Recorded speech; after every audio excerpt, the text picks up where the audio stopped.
So you might wonder why we're here at St Martin's Hospital in Bath. It's up on the southern slopes. There were two hospitals in Bath in the 1950s, 60s and 70s, and this was one of them. In fact, this was a very big maternity hospital.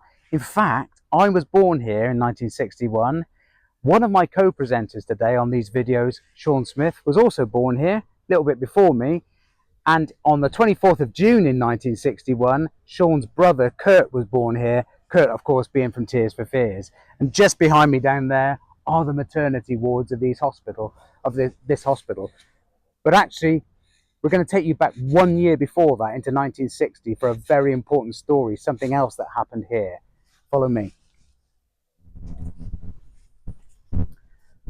So as we said, we're going to take you back to 1960, and actually our next story is quite a sad story. But first of all, before we tell you that story, I'm going to ask Dave to take us through where the significance of that fits into British rock and roll history. Yeah, because as we mentioned when we said we came to St Martin's here, and it's got two significant rock and roll pieces to it. Obviously, Kurt Smith being born here, but sadly a year before Eddie Cochran dying here. He'd been on just the most successful rock and roll tour in the UK that year. And it was that pivotal point between the rise of Elvis Presley in the late 50s and the birth of the Beatles in 1962-63. And what was so significant about that tour is it had done so well with screaming fans and sold out venues throughout the United Kingdom. They had to extend it by 10 weeks. And they played places like Liverpool, where George Harrison, at least one Beatle, had seen that final tour of Gene Vincent and Eddie Cochran play. And it had inspired them, each of the individual members of the Beatles. So much so that on the 6th of July 1957, when Paul McCartney rode on his bike and saw John Lennon playing in Walton Village at the back there of the St Peter's Church, John Lennon and the Quarrymen were playing Bebopalula by Gene Vincent. And when Paul met John and they went back together for their first ever meeting before forming a band, Paul McCartney taught John Lennon how to play 20 Flight Rock by Eddie Cochran. So the influence of Eddie Cochran and Gene Vincent cannot be underestimated. And then it all culminates in this tragic accident that really, in this land that we're standing on here at St Martin's Hospital in Bath, is where that all finished. Gene Vincent didn't die, but Eddie Cochran, age 21, sadly did. And John picks up the story. Yeah, so the story goes that on the 16th of April 1960, Eddie Cochran and Gene Vincent were playing a concert at Bristol Hippodrome.